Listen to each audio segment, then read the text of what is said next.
good evening, good morning, good afternoon, whenever the fuck you're listening. Sorry for the little hiccup. This is Tailgate Trash Talk, episode 6 of season 2. I got my main man Gary next to me. Gary, how you been, bud? I'm good, bud. I think that's just confirmation for all of them out there that we are doing this by ourselves. We don't have the big budget, the automation, all the bullshit of the producers from ESPN and everywhere else. We're doing this by ourselves. Yeah, that we are. That we are. Time got a little away from me there, so my sincere apologies. But nonetheless, we're here. We're talking another week of college football, another great week of college football. We almost had some big time upsets, but we didn't, unfortunately. But yeah, and we're going to preview this week's top 25 matchups, and this will be the first week that we do the Tailgate Trash Talk Heisman Stock Report. So you will get to see Mr. Gary Freeze and the Big Stoves, myself, our top 5 Heisman hopefuls. I'm excited for that. That was always a fun segment last year. Yeah. We had some guys in there that maybe the mainstream media didn't really pay attention to, and then by the end of the year they were kind of on the radar. Some of them fell off a little bit, but it's fun to kind of talk about individual contributions on a weekly basis, because we've been talking about teams all year. We've been talking about each week with the games and kind of how things are playing out per team. It's going to be fun to talk some individual contributions this week. I think there's some names in here that are going to surprise some people, honestly. I think so too. I think we've got kind of the big names covered, but I also think that there's some names in here that might surprise some people. And by surprise, meaning Gary is alluding to my picks, because no, some of mine are off the radar too. Just went off of like ESPN and like Football America's top 5 I would never ever be a crony. I like how you snuck that one in there, though. Yeah, bud. Yeah, I mean, absolutely. I mean, if the shoe fits, right? All right. Without further ado, let's get into it. Let's review last week's matchups here. Last week, buddy. We had a tough week last week too.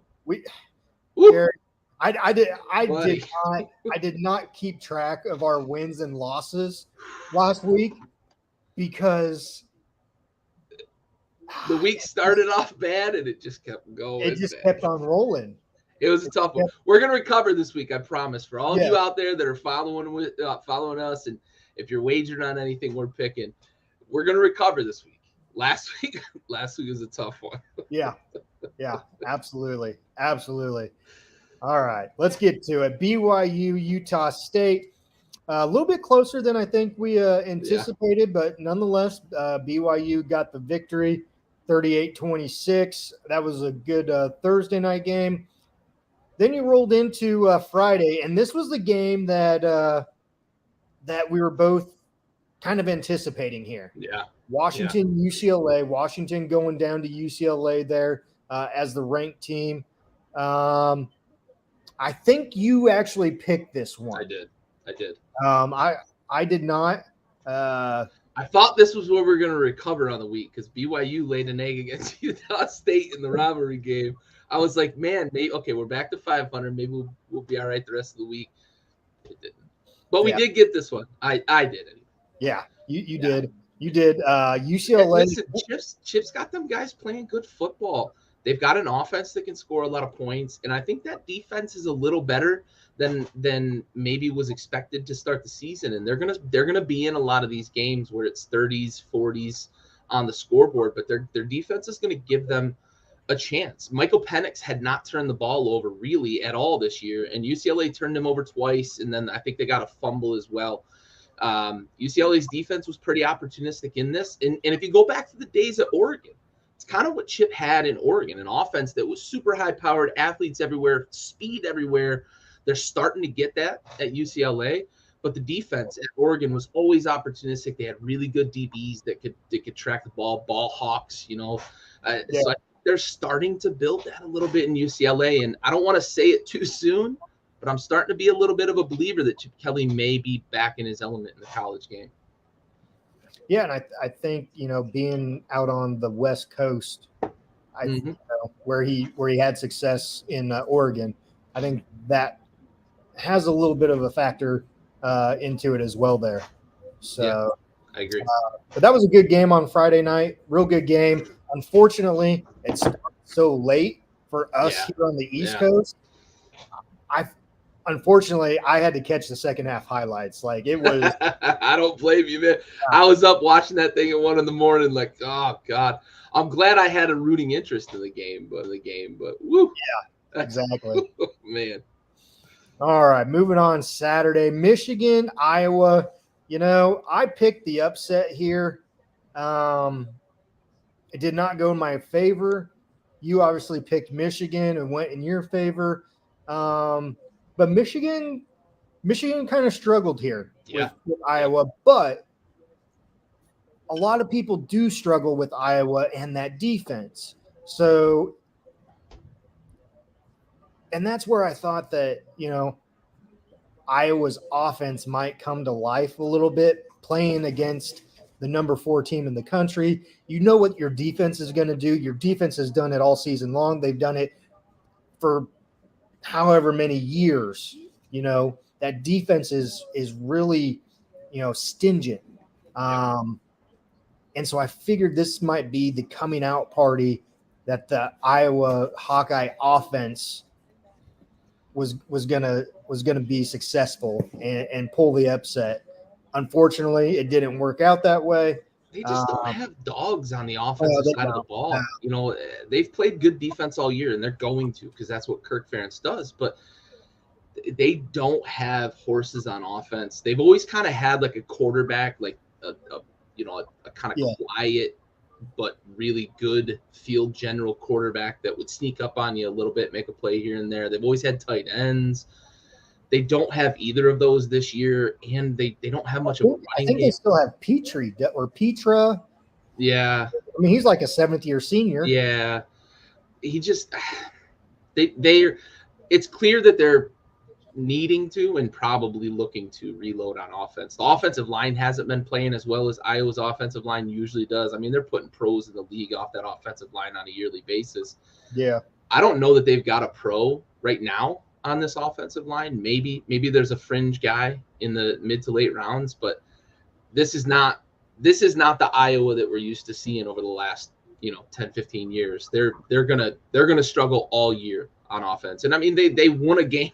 They won a game with 2 safeties and 2 field goals earlier this year. So yeah, that's kind of what Iowa's game is, kind of in a nutshell. So yeah. Oh, Kentucky, Ole Miss. Buddy. Yeah, we both picked Kentucky here, and unfortunately, we both lost. They had the ball 22-9. It was a good game. Yeah, it's a great game. Great game. If you're a college football fan and, every week you're looking forward to, top 25 matchups or just good games in general, this was a great week for you. You had 5 games featuring top 25 matchups. And this game did not disappoint. This one went down to the wire. And give it to Lane Kiffin. Lane and his, anecdotes, or however you want to say it, especially after the victory. He is the king of the passive aggressive one-liner. Oh yeah, absolutely. Absolutely. I love it. I can't remember. Saban is kind of the king of the direct one-liner, the rat poison, right? That's always the one that sticks out. But Lane Kiffin has the greatest passive aggressive one-liners that I think I've ever heard from anybody in football. It was good. It was good. So, Ole Miss, the fans came out just like Lane called them out. they came out to support. They stayed, and they were victorious there, 22-19 there. So we'll see how Kentucky rebounds this week against South Carolina, and we'll preview that one later. So Oklahoma, TCU. Oklahoma coming off that loss to K-State the week prior, travels down to Texas and basically gets stomped. They got boat raced by TCU. It was never close. No, it was never close. Never close at all. It was nothing 4 minutes in. This is not the same Oklahoma defense or offense from the first few weeks. And that definitely did not play against, or that played against Nebraska. Yeah. Like absolutely. This is totally, and there's a saying that's going around, the curse of Nebraska. You play Nebraska, you win. Look what your record is after you play Nebraska. Northwestern can vouch for that. They ain't won a game yet. Oklahoma, now they're 0-2 after they played us. Yeah. Like Georgia Southern. Yeah. Like, I mean, yeah. It's so this one. Look, this one for me, I think the Brent Venables defense. No, it's not. It's not. And I think this one for me was eye-opening. I, prior to last week, wasn't a believer yet in TCU. I thought that the offense was a little bit of a flash in the pan against some inferior competition. But you go hang 55 on OU, I'm starting to believe. And they've got an okay opponent this week that we're going to see. Now they're ranked. Now they're on the national radar. Can TCU replicate this type of performance as they get deeper into Big 12 play? Yeah. They could talk about that one. They scored fucking good Lord. Like, I think they scored on all but one possession. It was unbelievable. They were just up and down the field. And the defense was just suffocating OU for a quarter and a half. And then OU started to get a little bit of something going. And I'm sitting here watching it like, okay, how much time's left? Can OU score on every possession and cover? Because I picked them to cover. No. I mean, OU covered in the opposite direction. Like, that's how bad it was. Yeah. TCU, I mean. OU was like a 24-point favorite, I think the number was. And TCU covered by 31. Like, holy shit. Yeah. It's a 50-point swing right there. Yeah. Crazy. Yeah. Purdue going to Minnesota. We talked about the spoiler makers last week. I literally said they're not the spoiler makers. I know. You literally said it, and you were all like, let's row the boat. Row the boat. That boat's taking on fucking water. Yeah, that boat's down in the lake down there, bud, in Lake Chippewa. Yeah, you ain't kidding. I literally said they're not the spoiler makers of yore, and they came out and said, nah, we still are. Yeah, we still are. Yeah. Yep. Again, that goes in the L column for both of us. Texas Tech, K-State. I picked Texas Tech here. I can't remember who you picked. I took the points, and they didn't cover. We're not talking points. We're talking teams. I know. I picked K. I think I might have picked K-State to win by a field goal, but I fucking missed my pick. Yeah, again, chalk it up to another L in our column. Yeah. Oregon State, Utah. This one, this one we got right. We really didn't see Oregon State going into Utah there and pulling out the upset. 42-16 Utah there. Alabama, Arkansas. Alabama 49, Arkansas 26. This one was another top 25 matchup, and it started off all Alabama. Then Alabama kind of took the brakes, pumped the brakes. That's when Arkansas crept back in. 5-point game there I think late in the third quarter. And then all of a sudden it was just like a light switch. Oh my God. Flip of the switch there for Alabama. They couldn't tackle Jahmyr Gibbs apparently for the rest of the game. No. They had a 74 and an 82-yard touchdown. Two runs over 70 yards there. Yo, that dude is fast. He's bad fast at running back. Yeah. I think the big news coming out of this, though, is Bryce Young getting nicked up. Yeah, absolutely. I'm curious to hear and see updates as we go here. I fully anticipate he's at least going to miss a week, which they've got a big matchup with Texas A&M. It's only big because of the Jimbo Saban feud, because Texas A&M can't wait. Very good right now. But yeah, I'm curious if Saban will play it safe with Bryce, and even if he's close, he probably won't play this week. So I think we'll see a lot of Jahmyr Gibbs, a lot of the running game, and a lot of defense from Alabama against Texas A&M. Yeah, absolutely. Absolutely. Rutgers, Ohio State. Rutgers had a good 7-0 lead there. Yeah. I was pretty optimistic. That I picked Ohio State, but I was pretty optimistic here that Schiano was going to pull off the upset, and lo and behold, that was not the case. They only scored 3 more points the rest of the game. Yeah. And Ohio State just throwing people out there and having career days. Yeah. Out there. It doesn't matter if you're wide receiver, running back, whoever. They're having the game of their life. This game was a prime example of how Vegas, I don't know how they do it. The line was 39.5. 39.5, and Ohio State won by 39. It's unbelievable how close Vegas gets all the time. But what do you think of? I have a question for you, because I think we share a similar mindset when it comes to shit like this. But what do you think of the fake punt by Ryan Day?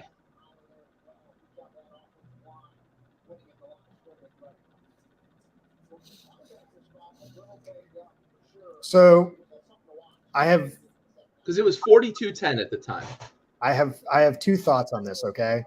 And my second thought came after listening to other people talk about it, okay? Mm-hmm. If that was called by Ryan Day, fuck you, bro. Yeah. Fuck you. Yeah. You're up fucking by 30 plus points in the 4th quarter. Yep. Punt the fucking ball. Right. Punt it. Now, if it happens the way that is being played in the media's eyes, to where the punter saw them overload on one side coming out for a blitz and block punt, and he took matters into his own hands, he deserved to get lit the fuck up. The lack there. Yeah. For me, in either circumstance, it's a fuck you to Ohio State, right? And it's Ryan Day's responsibility. We're up 42-10. We're not calling this fucking hot read on a punt. You punt the ball away. It's 42-10. We're not doing that. So it's on Ryan Day still, even if the punter saw something and took it into his own hands. But if the punter did, know the situation, bro. Understand circumstance. I heard some speculation that boosters had wanted them to cover. Like, come on, that boosters don't give a shit about that. They got oil money, bro. They got money. They got oil money. They got bank money. They're not worried about fucking Vegas money. So let's relax on any of the conversation of covering. This is an internal thing, and I'm glad Schiano reacted the way he reacted, to be honest, because no matter the circumstance, Ryan Day is responsible for what happened on that field. And I'm glad that the returner didn't give a fuck how far out of bounds he was. He lit the dude up. Take the 15. Take your ejection. Exactly. All good, bro. We'll talk about it in practice, and I'm going to shake your hand and pat you on the ass. But Schiano going at Ryan Day and letting him know, like, that's bullshit. That's Bush League.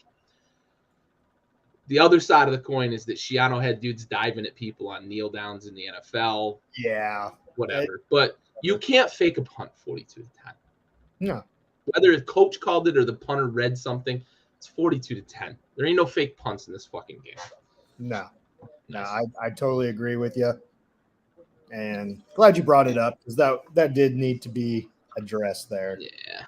So, all right. Oklahoma State, Baylor. This was another good game. I think we both picked Oklahoma State on this. Yeah, this was one of the ones we nailed. Yeah, so good game. Good game. It did seem like Oklahoma State was in control most of the game. Kind of let Baylor back in there towards the end, but Oklahoma State for majority of that game was in control. Yeah. That is something I think Oklahoma State's going to have to figure out, because last year defense was their calling card. This year, multiple times they've let teams back into it. And in the first week, it was against a really, really inferior opponent that they were up by like 40 and ended up holding on late to win by a touchdown. And yeah, absolutely. UTSA with a big win over Middle Tennessee State. And honestly, I'm going to say it now. Frank Harris is going to end up on an NFL roster as a quarterback. He's either going to end up in San Francisco or Baltimore, maybe Arizona, but he's going to end up in one of those places where they've got a primarily dual threat quarterback, because that dude, he's got all the tools. He just needs to get in a system that can help him structure his game a bit. Big arm, strong arm, accurate, very accurate, really sloppy feet. He kind of relies on his athleticism, and you won't get away with that to the next level. Really athletic, gets out of the pocket, makes smart decisions with the ball. They've got something there with him, and I forget the wide receiver's name, but they've got an NFL wide receiver on that team too. I think Frank Harris belongs on an NFL roster as a quarterback, possibly backing up Lamar Jackson or Trey Lance, maybe even Kyler Murray down in Arizona. Or just go ahead and take Kyler Murray's job, but he very well could, because that dude's that's for a different. That's for a different.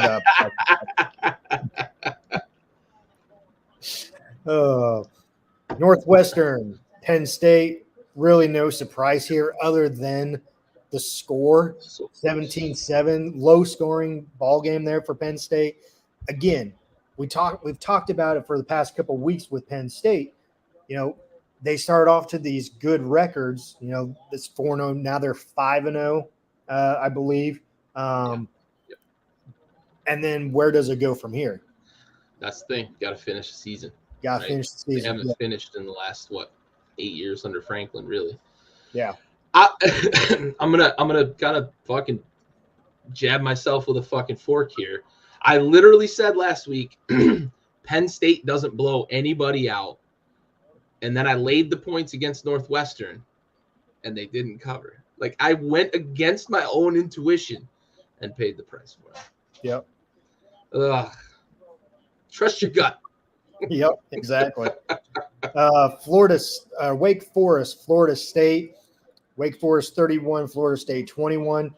This is one where Florida State was favored by a tud, and we were both saying, where is Vegas getting this? Like, do they know something we don't know? We both went Wake Forest. We both won this one. Wake Forest had it in the bag in the first quarter. They let Florida State back in the second half there. But Sam Hartman is, I love that dude. I do too. He's leading the way there for Wake Forest and the Fighting Deacons there. I mean, at least we got it right. Vegas didn't. So yeah, crazy. I couldn't believe it. Look, Florida State's not one of the 25 best teams in the country. No, I can't believe they were ranked. I couldn't believe they were favored. I get it. The top 25 is shuffling pretty heavy these early weeks as teams kind of level off and wins and losses are happening. But Florida State's not one of the 25 best teams in the country. No, not at all. Not at all. A&M travels to Mississippi State. Mississippi State was a 3-point favorite. They come out victorious 42-24, and just Mike Leach lays it on Jimbo Fisher. And then, he's a fucking national treasure, dude. And then has probably one of the best life advices that anyone could ask for when he's getting interviewed after the game. And if you haven't seen it, you need to look it up. He gets interviewed about the reporter's getting married. The reporter is engaged. Her and her husband are getting married, and she asked for some advice. Which, why would you ask Mike Leach on advice? Well, because of the answer that she received, and it by far the best minute and a half advice that you will ever get. If you don't know what we're talking about, Go look Google Mike Leach wedding advice, and you'll find it. Yes. Priceless. Go elope, and you'll thank me later. I'll pay you $10,000. I'll pay you $10,000 to go elope. Oh, he is such a gem, dude. I love it. I we were talking in our group message. I was like, hey, someone just needs to write a book about all his sayings, all his coffee table memoir. Yes, golly. Absolutely. Anyway, going back to the game here, Jimbo Fisher and company, they need to get it figured out. They got Alabama coming into town. They'll probably be up for that game, but it's Alabama. You haven't been playing well. But with Bryce Young possibly being out, which I would think to believe he will be out for this game, you have a opportunity to sneak out a victory. Is it going to happen? That will be on our next segment. Stick around. Georgia, Missouri. Holy cow. Dude. I found myself the last 6 minutes of this game just rooting for Missouri because I just wanted the chaos of Missouri upsetting the number one. If you said at the beginning of the season that Missouri would upset a number one team this season, I would have told you to go check yourself into the 13th floor of any psych ward because that's ridiculous. Missouri is not a good football team. However, they had a lead with like 2 minutes left in this game. Yeah. Crazy. Yep. They blew it. They let it slide. Yeah. Georgia's got some soul searching to do because they've been making some mistakes that are very uncharacteristic of the team that they were last year. Yeah, and if, being of the Saban tree, I have a feeling that Kirby is going to have a nice little week this week. Yeah, nice little week of practice this week. Yeah, I bet. You're probably 100% right about that. Yeah. So NC State traveled to Death Valley and Clemson, 20-30. Clemson came out victorious. This was a little bit closer. I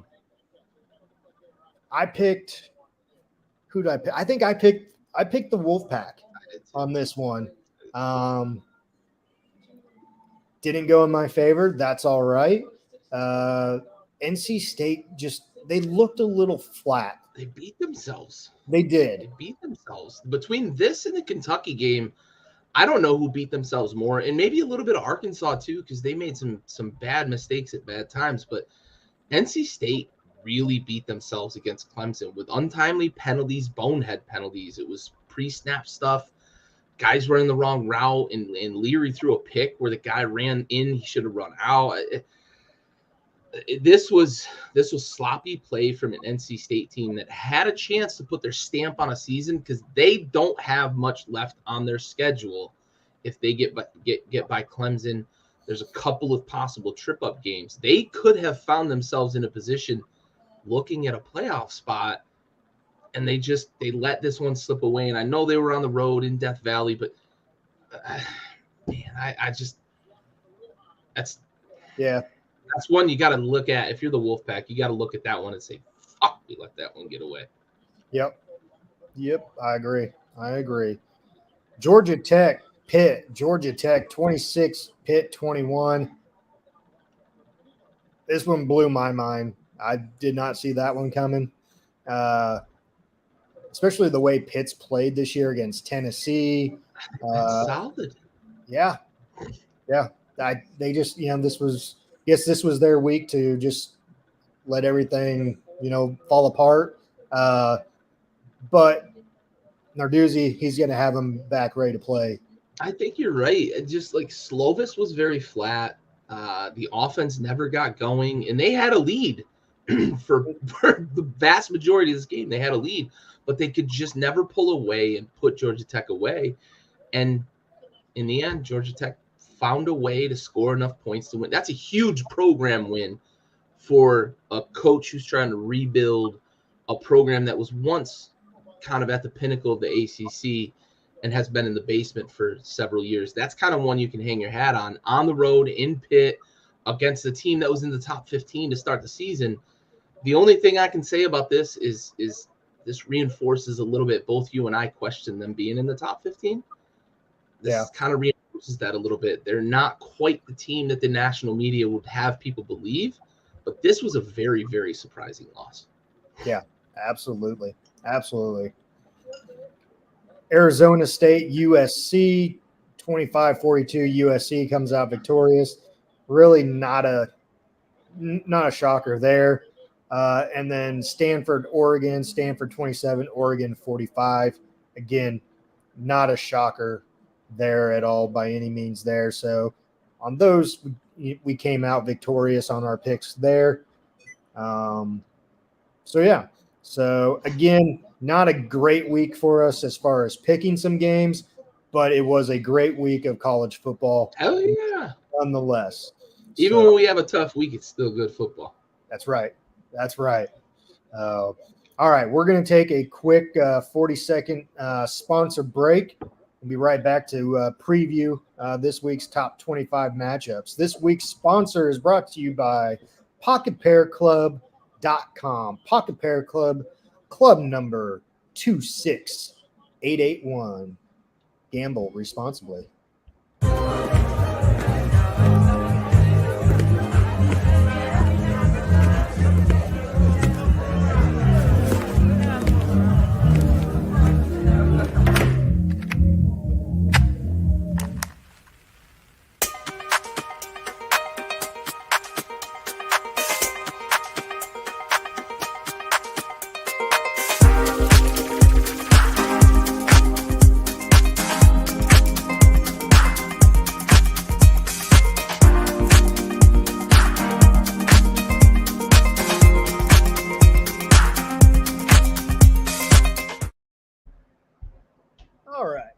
Here. That little commercial break was brought to you by PocketPairClub.com. Pocket Pair Club, club number 26881.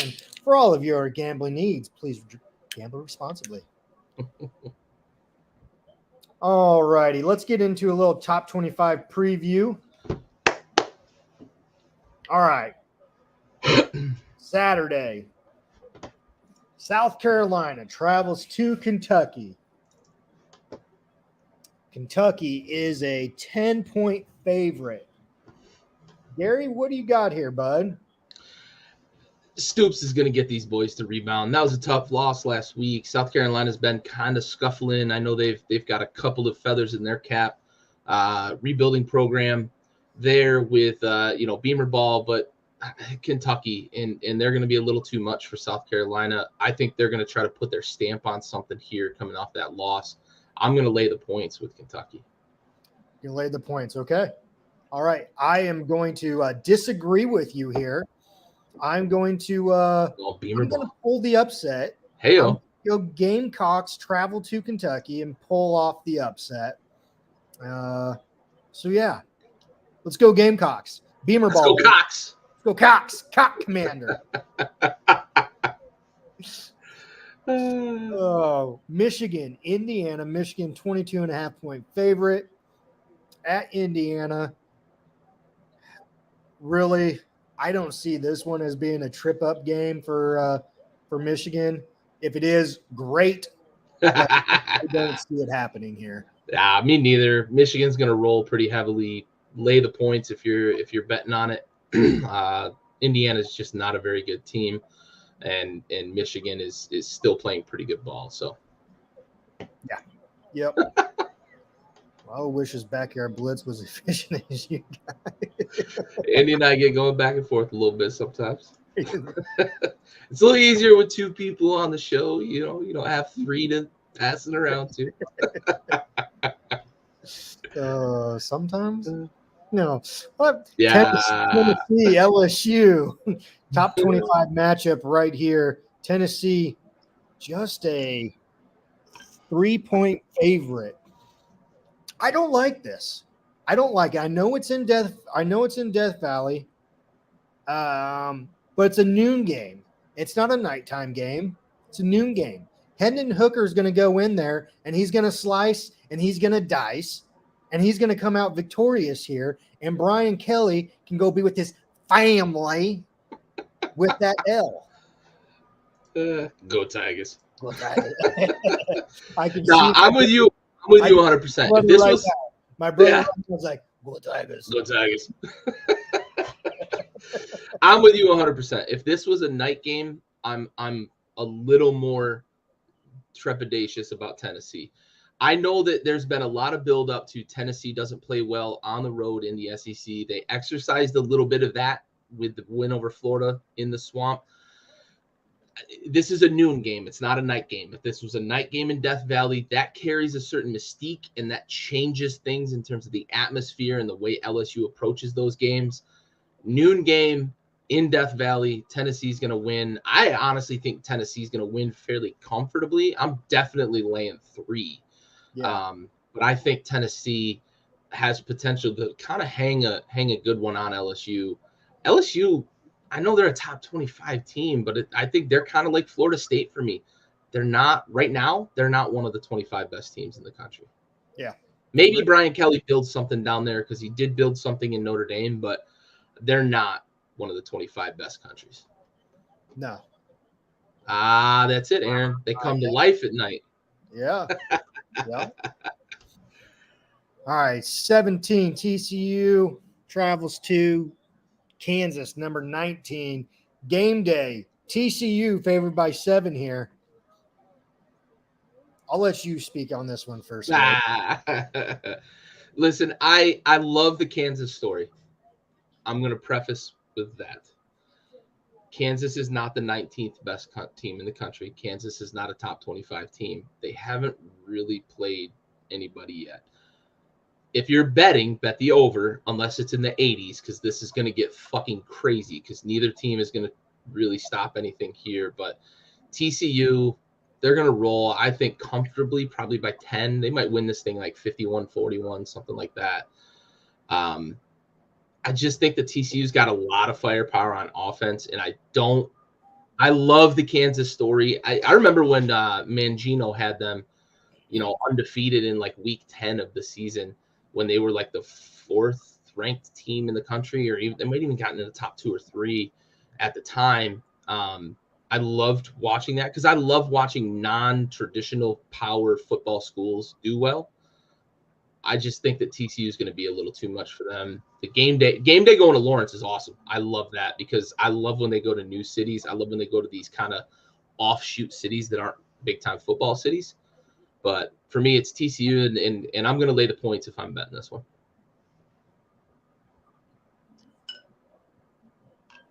Here's my 2 cents.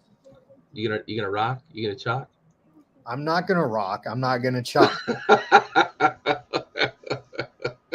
It's gonna be a little that right there. Yeah. TCU is gonna go into Lawrence. They're gonna come out with the dub, and this hype with Kansas and whatever is gonna go away, and then they're gonna start talking about basketball. Let's just be honest. I'm with you. They're not the 19th best team in the country. Absolutely not. Yeah. And honestly, I mean, I think the only reason why game day is there is because both teams are undefeated, and the university kind of lobbied too. They did. They did a hell of a marketing job to get them to Lawrence. Yeah. So I get going to, some schools you've never been to, but hey, boom. Why weren't you there in 2009 with Mangino? Yeah, for sure. I agree with that. But whatever, neither here nor there. But TCU, I do like the non-traditional football powers having these kind of runs. I do enjoy it, but TCU is gonna stomp on that this weekend. Yeah, unfortunately. Yeah. And look, I'm from the Syracuse area. Syracuse is 5-0 right now, but they're not they're not. And I'm glad the pollsters agree. They're not a top 25 team. Yeah, it's a great story. Syracuse hasn't been 5-0 in quite a while. It's awesome to see, but they're not a top 25 team either. So I'm not being biased against Kansas. I just wanted to establish that. Yeah, we got it. We got it. You're good. You're good. Arkansas travels to Mississippi State. Mississippi State is a 9.5-point favorite here. This one's tricky for me. This one is tricky. I could go either way on this. I'm actually going to go Arkansas. I think Arkansas bounces back. If they don't, I see this season going downhill quickly for Arkansas. Arkansas had a lot of hype after the first couple of weeks. They're in the top 10. Now they're not ranked. So Arkansas needs to get back on the winning track here, and I think they can do it here against Mississippi State. But like I said, if they don't this week, I think Arkansas is on that roller coaster ride of a season to where it's downhill, and then they struggle to get bowl eligible. Yeah, it could. The SEC schedule never lets up, and if you're dropping games like this, the loss to A&M was kind of the big crux in the whole thing. This is a pivot point for Arkansas, and you're absolutely right. This game, I think, is, as Aaron put it, this is the get right week. If you're going to get right, it's this week. It's on the road against a pretty good opponent, but an opponent that you are, honestly, you're better than Mississippi State. I love Mike Leach, but you're a better football team than Mississippi State. If you're looking across the board, the talent, the athletes, what you've got going for you, for me, this is Arkansas.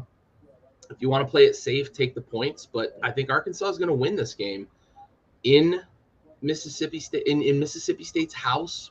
I do think that they're gonna pull this out. I just have to believe that they're gonna learn from the last 2 weeks. It was self-inflicted stuff, both against A&M, the fumble at the goal line especially, and then against Alabama, they made some knucklehead plays, bad blown coverages, bad blown assignments. So Arkansas, for me, it's gotta be. Yeah. Oh. Yeah. Go Gorillas. So little Pitt State action there. Good hearing from you, Bo. Good hearing from you, bud. All right. South Florida, Cincy.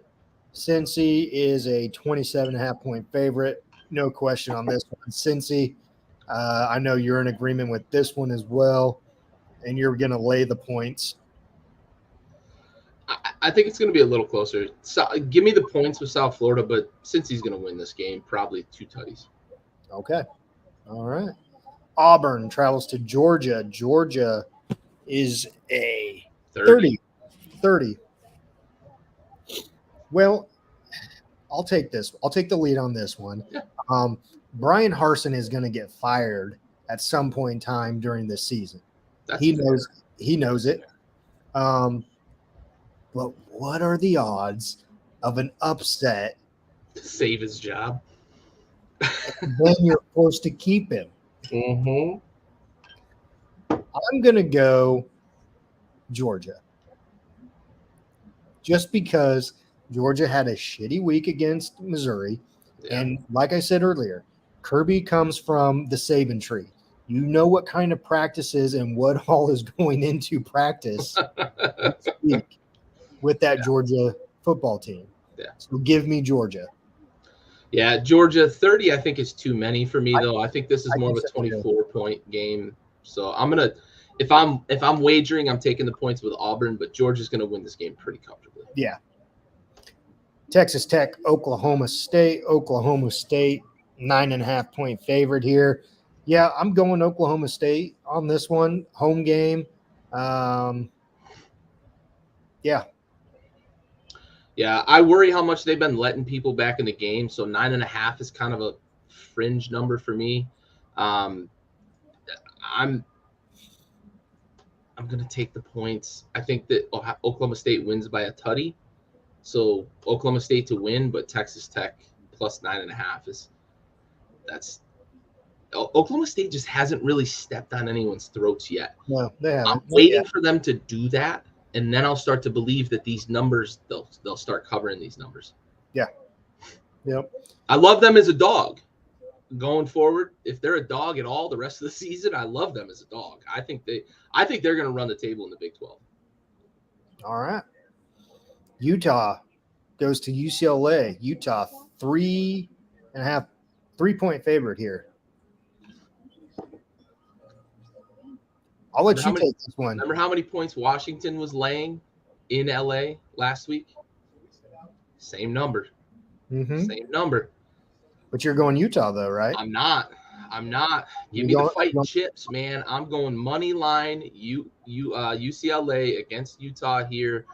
I'm 100. My chips are all in the middle of the table with DTR, buddy. And I'm going to talk about him I don't want to spoil it, but I'm going to talk about him quite a bit here in a minute. But my chips are in the middle of the table with DTR, that offense and what they can do and what Chip's got them guys doing. The defense is a little bit opportunistic here. I like Cam Rising. I have professed his greatness here. I think he's an awesome quarterback. But if this was in if this was in Salt Lake, I'm in on Utah. But because this is home for UCLA, give me UCLA money line. Does it really matter if it's in UCLA? Mm-hmm. Does it? I don't know. Would you pick them to upset them in Utah? No. So you're taking Utah? Yeah. I'm taking Utah all the way. Okay. House divided on this one. Yeah. Utah. It's not a home field advantage. No, that's fair. I mean, you saw the game last week. That's fair. So, I mean, you got me there. They don't have to travel. Jeez. Ohio State, Michigan State. Ohio State 27.5 or 27-point favorites here. Yes, I think the number's a little low. Yeah, it is. Michigan State looks like shit. How? So we can talk about this on another time.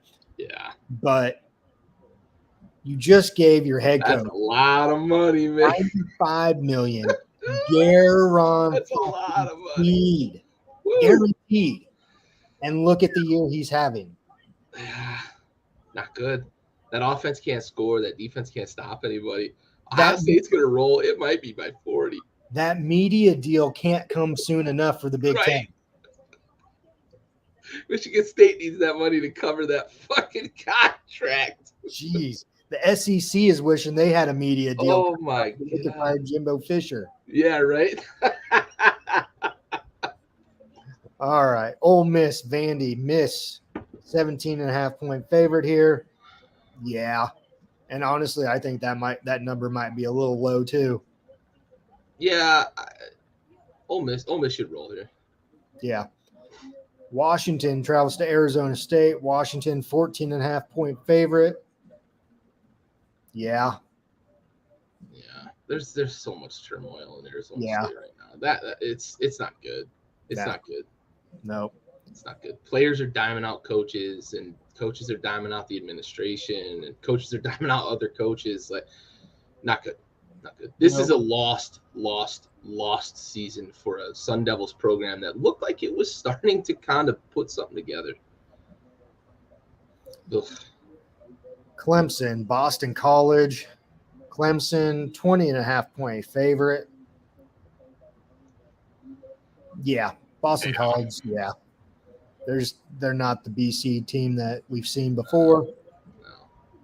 DJ could not throw a single pass this game in Clemson covers. Yeah. Boston College just isn't good. Yep. Washington State, USC.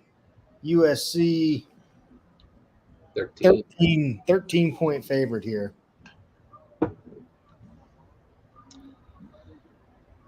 I'm laying the points. All right. I'm going upset. You're going upset. I'm going upset. Hey, I'm stepping out of the way. The floor is yours, sir. Nah, I'm still not totally sold on USC yet. I'm really not. I'll just throw it out there. I'm just not. I don't know what it is about them, and maybe it's just because it's the Pac-12. Maybe That's entirely fair though. But I'm just not totally sold on them. Yeah. If they can get a couple more victories, then yeah, I guess so. Because then they'll be 7-0 at that point in time. Then you kind of have to start looking at them as contenders. And don't get me wrong, Caleb Williams, he's the hell of a quarterback. Lincoln Riley, hell of a coach. Okay, they got that program nationally ranked where they haven't been in quite a few years. Right. So you have that going for you. I just don't know if I just don't know if they can sustain it. I think a bad loss is coming for USC. I just don't know if it's Washington State. I think that's where I'm at with this one. I just don't know that it's Washington State, but yeah. I think you're right that a bad loss is coming. It might be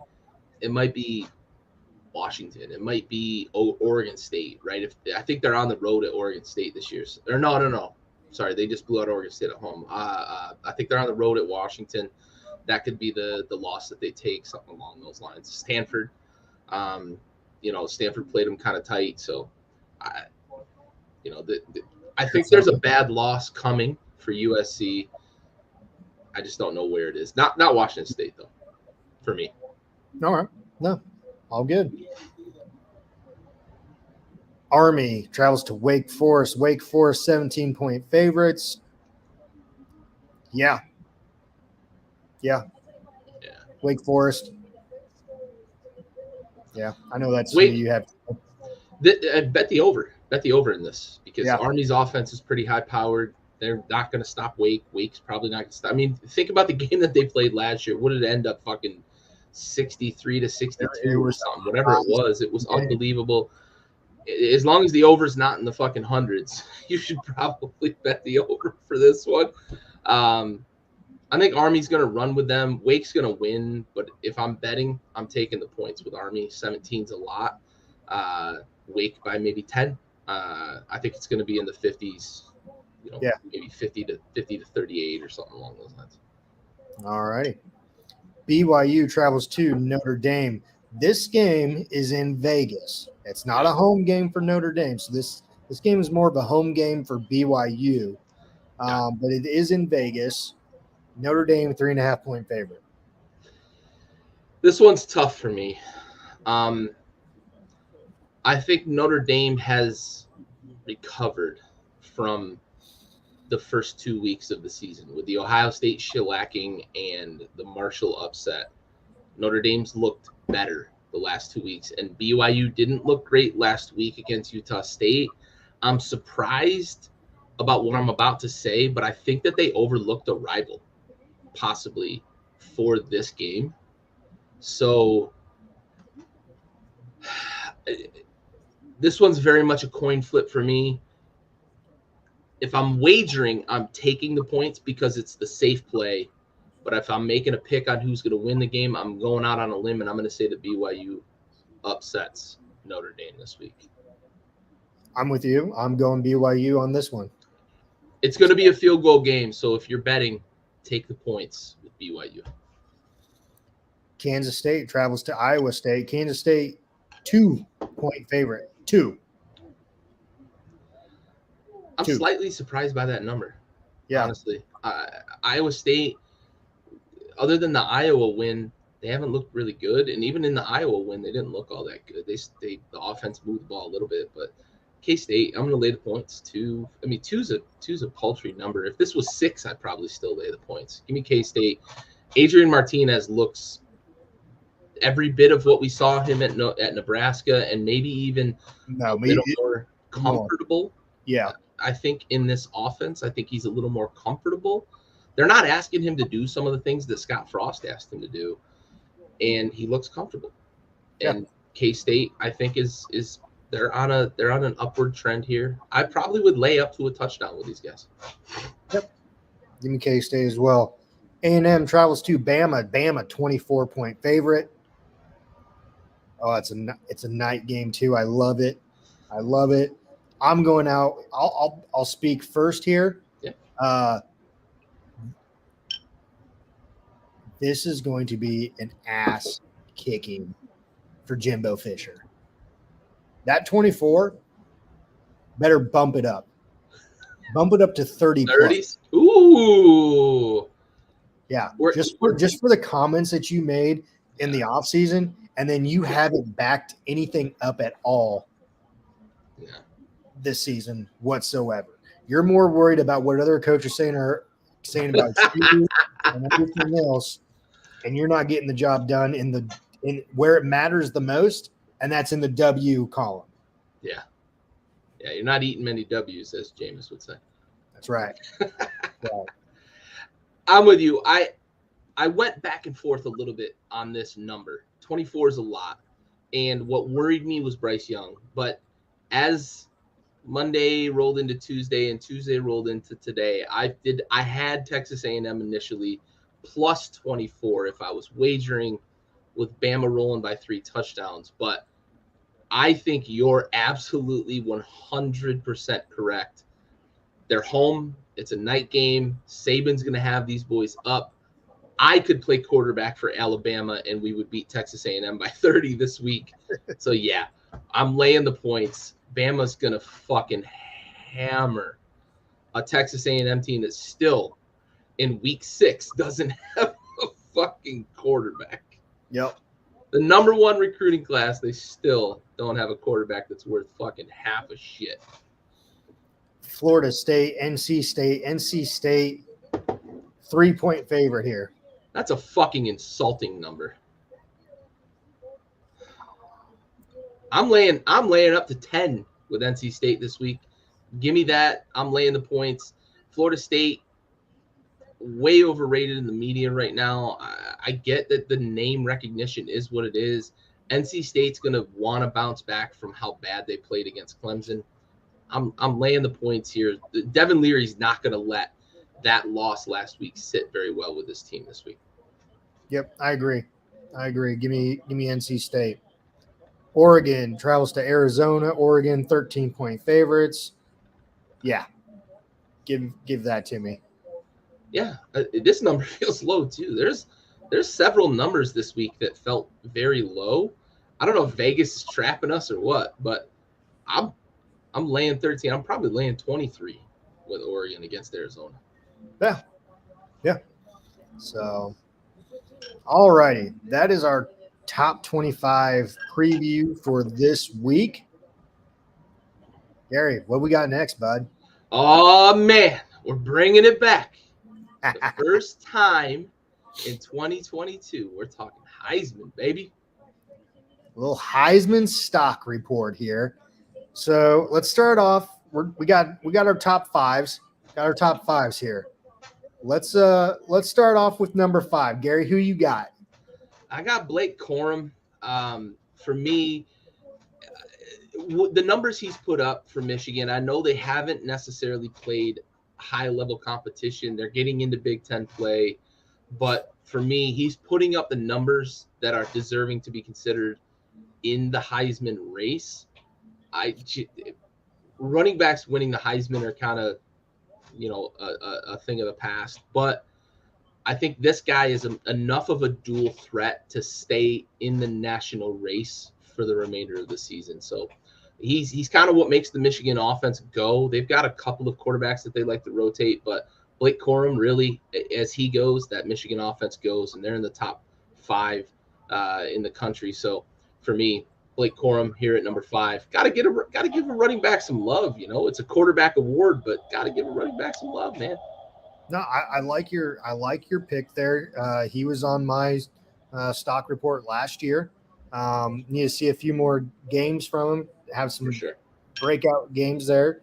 But yeah, no, I totally agree with you.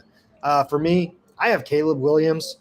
And it's just, for me, I know he's putting up some numbers there at USC, but it's Pac-12, and they haven't played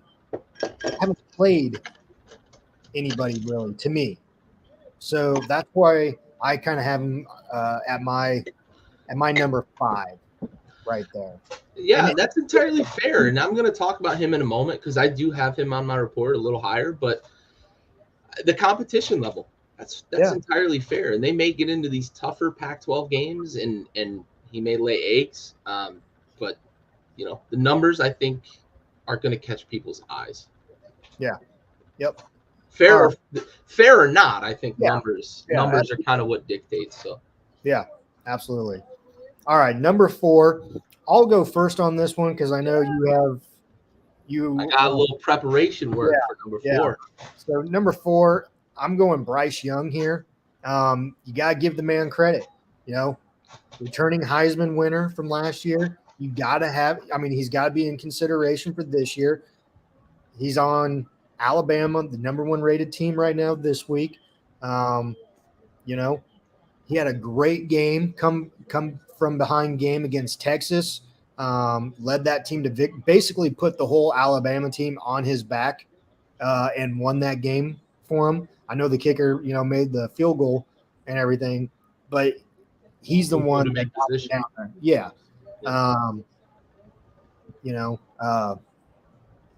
But now just a second. I had 1,200 passing yards, 14 tugs, and 3 INTs so far this year. 5 games into the season, 1,200 passing yards. So, and only 3 INTs. Yeah, pretty solid. So I don't want to spoil, but I sort of as you talk about that, I sort of feel like I disrespected Bryce Young a bit. But the injury to me, I think he's going to miss at least a game. Plus. You don't know that yet. You don't know that yet. Don't know that yet for sure. I think he is, but do we get a little maybe when guys win early in their careers, right? He won as a sophomore. Manziel, oh dude, second Heisman would absolutely you win a second Heisman, that'd be fucking not just NFL, NIL, you're getting a massive payday. Yeah. But he won as and we saw it with Manziel. He won as a freshman. Winston won as a freshman. And then it was the next seasons, you're what's the next thing? So I almost feel personally, I have a little bit of that bias with Bryce Young. It's Bryce Young. He's awesome. And he's putting up these gaudy numbers. But it didn't hit on my radar. You know what I mean? But here's the thing, though, too. Look who he had as receivers last year, and he got the job done. And you're absolutely right. And now this year, he doesn't have that wide receiver core, and he's still doing it. Getting the job done. He's still doing it. I'm admitting I disrespected the guy. Shame on you. So let's get to your number 4. Yeah, buddy. I'm going to play a little highlight reel here, and I want to preface this by saying all 4 of the plays you're about to watch happened on the same drive of the game.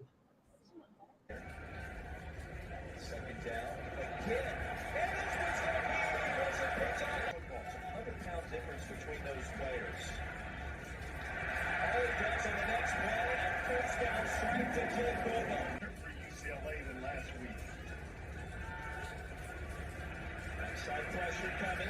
Thompson Robinson sensing it. Trying to get to the edge.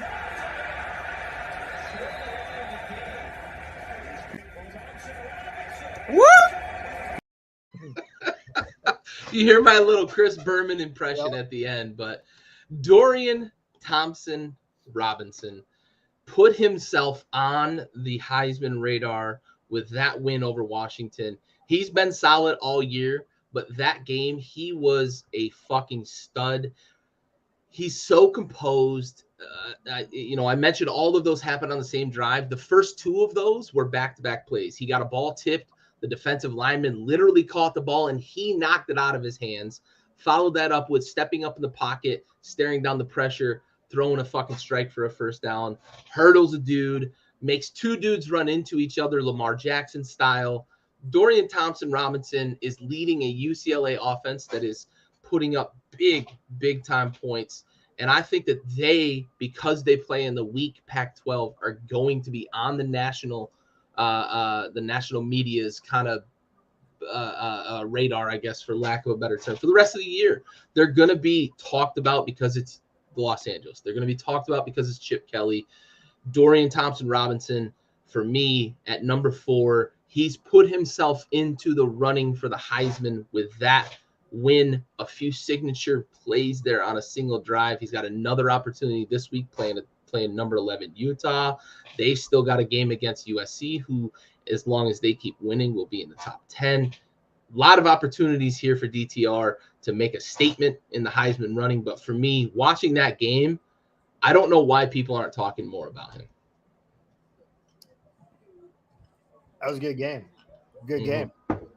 I remember that drive too. So that happened before halftime. Yeah.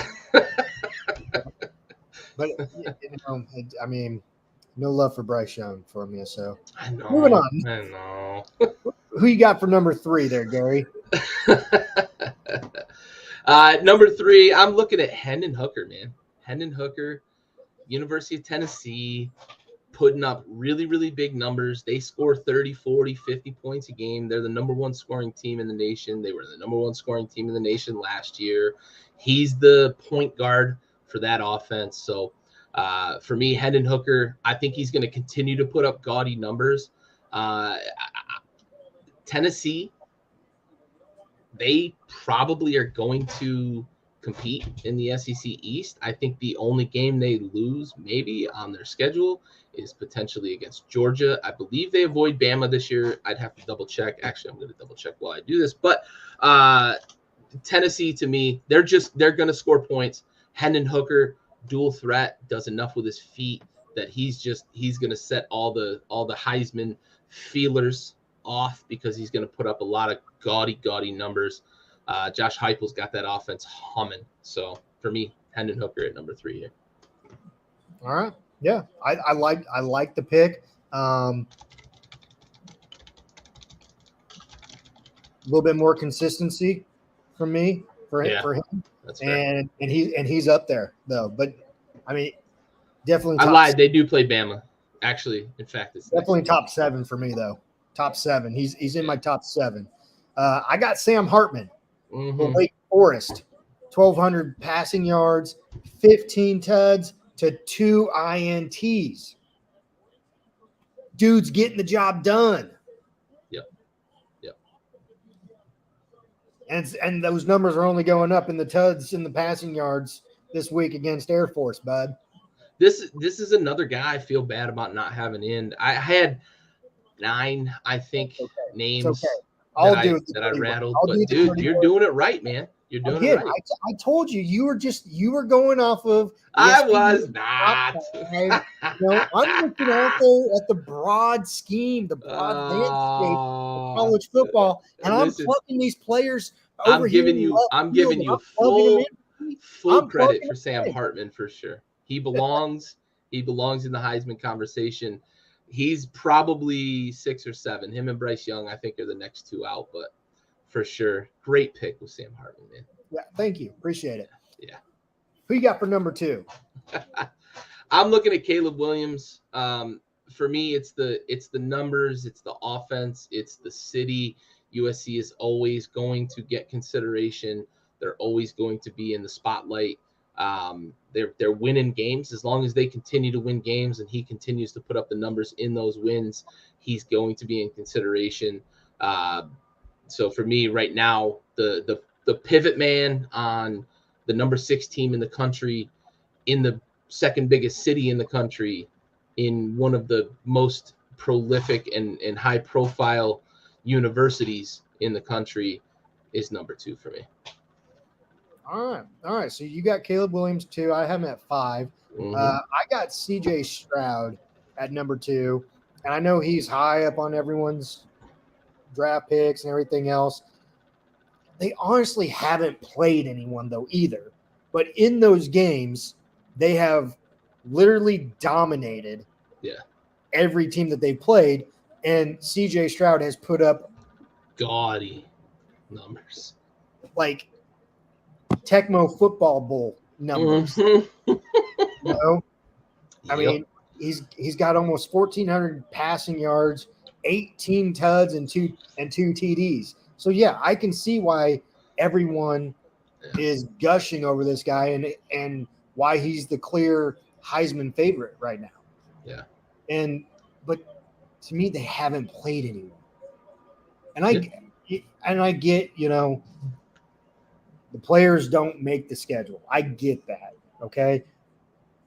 If they can keep doing this and at the rate that they're going and, against the Michigan, to close out the season, if they can do it against Minnesota or they obviously did it against Wisconsin, but Wisconsin is not the Wisconsin team that we've come to know. So honestly, I mean, if they can keep doing it, then yeah, he's gonna be up there. Unless he at this point, to me, he's the clear favorite in everyone's eyes. So it's his to lose. Yeah, it sort of is. But for me, he's my number 2, just because they haven't really played anyone. Yeah, absolutely. All right, Gary. Time for our number 1 Heisman Stock Report watch here. For the first one for 2000. Listen, before you pull up the overlay, I'm going to say that everything you just said about CJ Stroud is why I have him at number 1, because I'm going to clear the runway, because your number 1 is absolutely magnificent. CJ Stroud, the numbers are gaudy. They're going to continue to put up numbers. It is those games, the Michigan, the Penn State. I believe they play at home against Penn State, so they probably should dominate there. It's those games that are going to decide whether he does seal up the Heisman or if a guy like Caleb Williams or somebody else can sneak in and steal the award away from him. I do believe it's his to lose. However, I'm clearing the fucking runway here, bud. So CJ Stroud is your number 1 pick. My number 1 pick, folks, Stetson Bennett of the Georgia Bulldogs. Stetson. Not Stetson. It's Stetson. You want to know why? He's leading the number 1 ranked team. He's got over 1,500 yards passing. I know he's only got 5 tuds. But he's got 1 INT, 5 tuds, 1,500 yards passing. He is the general out there. He doesn't need to go out there and put up Mario-like numbers out there. He is a general. If he keeps this up, I don't see why you can't have him in the conversation of a Heisman candidate. Stetson Bennett, baby. Stetson for president. If they would stop handing the fucking ball off and do what the other teams do to get their quarterback some fucking shine, he'd have a lot more than 5 touchdowns. But, dude, great pick at number 1. Great wordplay with Studson. Dude is a stud. I think that Stetson Bennett has played himself in the last 18 months. By the end of this season, the last 18 months, he'll have played himself into a pretty high pick in the NFL draft. I don't think there's any reason why a guy with his skill set, his leadership ability, his charisma can't be successful at the next level. I'll be curious to see where he lands, but I do think that he's got the tools to succeed at the next level, despite being a walk-on at Georgia that waited 3.5 years to get an opportunity to play quarterback at his favorite college. Yeah, Aaron, I love Frank Harris. I do. It's hard. And I read an article. So I a little aside here. I read an article this past week about like small school quarterbacks that win the Heisman. And the big conversation is about like Deion Sanders mentioned, like, let's get the Shedeur Sanders conversation going, right, for Heisman. It's unfortunate. It's not fair. I won't say that it's fair. I won't say that it's justified. I won't say that it's right. But for guys at those schools to do it, they've got to do some crazy stuff. And you look at what Steve McNair is the last guy really to win at a small school. He was at an FCS school. He had like 60 some tuds and like 6,000 total yards. And like the numbers were just gaudy. I love Frank Harris. we are Roadrunner sympathizers here on the show. We support UTSA through and through. But Aaron, we support you. Heisman, I love the guy. And I said, listen, I said to open the show, he's going to be an NFL quarterback. So I gave him some credit, right, Aaron? Is that fair? Is that fair? Do I get credit for that? Yes. Fair. Not at all. It's nothing to scoff at, for sure. It's nothing to scoff at. But if you extrapolate that over the course of the season, he's going to have like 60, and that's going to be close. So let's see as we get later in the season how he's going to be, for sure. For sure. All right, Gary. We previewed, reviewed, and then we had the Heisman Stock Report. Yes, sir. I'm so glad it's back, dude. I too. love talking Heisman with you, buddy. Yeah, absolutely. We're going to keep it going the rest of the season, and we'll see where we land at the end, bud. But another great week of college football this week. We got some good top 25 matchups. Yeah. One game that we did not talk about, and it's because they're not ranked, Red River rivalry. Yeah. Oklahoma, Texas. Yeah, so for sure. That'll be a good one as well. See if Oklahoma bounces back or if Texas comes out victorious there. So, yeah, for sure. Actually, it looks like Ewers might going to be back. Play, right? Might actually play against Oklahoma. So good. Like to see that. He's a guy that I think has a lot of potential there. And honestly, I hate to be kind of the 2020 or hindsight is 2020 guy, but I do think that Texas has a decent shot at knocking off Alabama if Ewers plays that whole game. Yeah. So it's good to see him back for Texas. Yeah. Yep. Makes them better. So, yeah. All righty. Well, without further ado, that is it for Gary, myself, and the Tailgate Trash Talk. Thank you guys for joining us again. Thank you for the good conversation. And Gary and I will be back at it again next Wednesday, 8 o'clock, for another great week of Tailgate Trash Talk and our Heisman Stock Report watch. Yes, so sir. we appreciate it, everybody. Absolutely.